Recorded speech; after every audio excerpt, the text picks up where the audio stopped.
Hello, dear fellows. Today, in this short video, we shall be discussing character of Cyril Fielding, who appears in the novel A Passage to India by E.M. Foster. Cyril Fielding is a complex and evolving character in this novel, as we see that. Here we meet him as a British academician, and he is working in a college as a principal. Therefore, he is under the British Raj but is doing a good job because he has different complexities in him and is constantly evolving. We need to see how and what type of complexities he goes from and is how much willing to work with the people here in India and his own people. So let us enter into it and see what we can say about him. He is a British educated person. He has been living in England and he got lots of education there. And because of his education, he is having a reason and logic in his mind. All this background gives him an edge over the other people, and he feels a type of cultural superiority which is challenged throughout the novel that we can definitely witness. But when he is exposed to India at that time, his good qualities come forward, and he therefore keeps on thinking whether he should be following the colonialism and its complexities, or he should keep on working as per his nature, training, and education suggest to him. So that is why he is all the time grappled with the kind of dilemma that may be called a moral dilemma in his personality. And with this background, we can see that Fielding plays number of important roles in the novel. First of all, his role is that of the mediator because he works in such a way that the British and the Indians seem to be connected. He knows the meaning of the culture's differences and tries to bridge these things so that there may be a good relationship between the Indians and the British people. He's a good observer also. He keeps on observing and looking at the events, how these events are unfolding. And because of these events, he thinks and feels that there could be tension, there could be conflict among the people. He works as an advocate also. Fielding tries to defend Dr. Aziz, who was engrappled with the kind of suit or the case that the British had filed against him in the courts. And there, this gentleman acts as an advocate for that person as well. And in that way, we can see that the relationship between him, Dr. Aziz, and the Indian community is there to prove all that. He makes the relationship with Dr. Aziz on the principle of mutual respect. Because of this respect, he is able to deal with Dr. Aziz in a friendly way and develop a very good friendship with him. He uses the type of shared experience also, and that shared experience means that Dr. Aziz and he himself have been going through all type of difficulties and comforts of life. So therefore he would share with him not only the beauty of India but also the ugliness of India. So same things are shared by Dr. Aziz with him. This is the very thing which causes a type of bonding and understanding between the two people.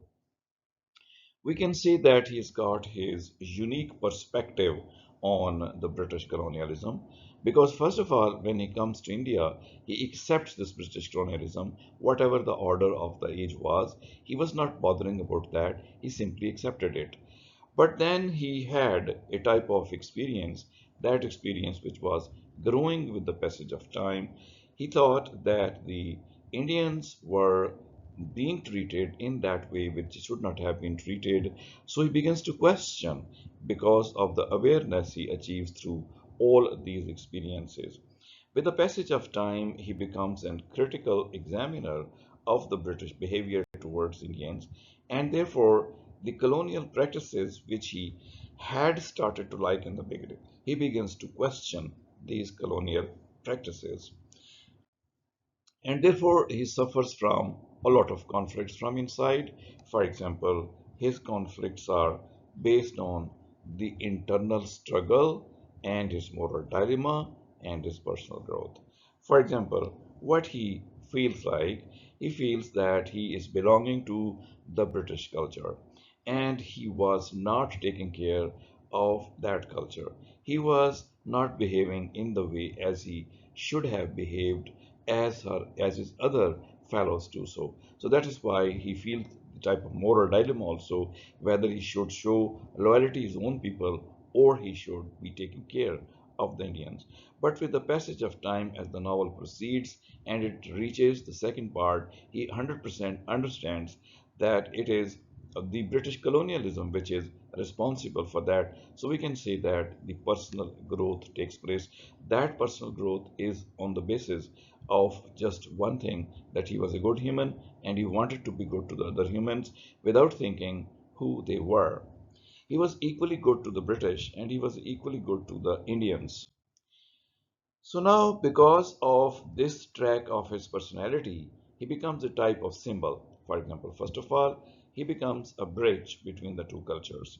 He tries to connect them together, though they are different, but he recognizes the challenges and tries to bridge them as well.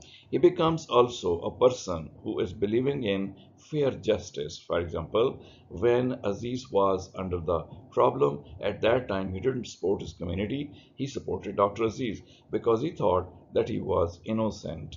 But with the passage of time, he begins to have a type of ambiguity and uncertainty.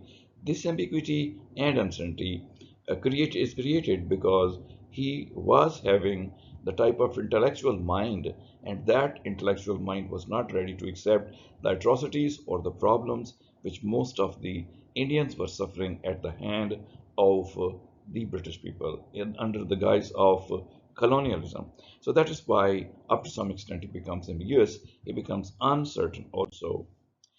So Fielding, however, has put a lot of good influence on the people of India, and everybody probably uh, respects him. Everybody probably thought good of him.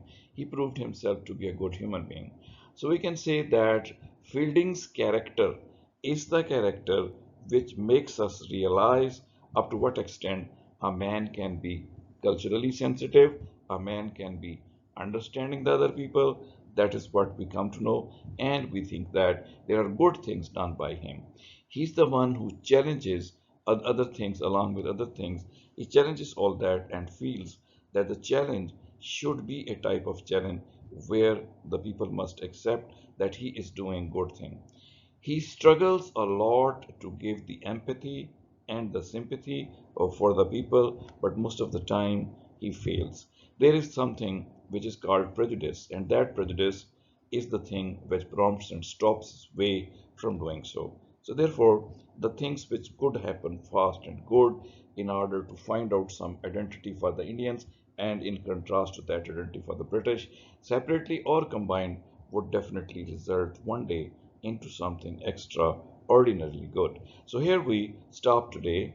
Thank you for watching all that because this is something which I do for my students. So if the students like it and they get understanding of something, they should click what is called the like button or then the subscribe button if they are not already subscribed. So thank you for watching. Hope to see you again.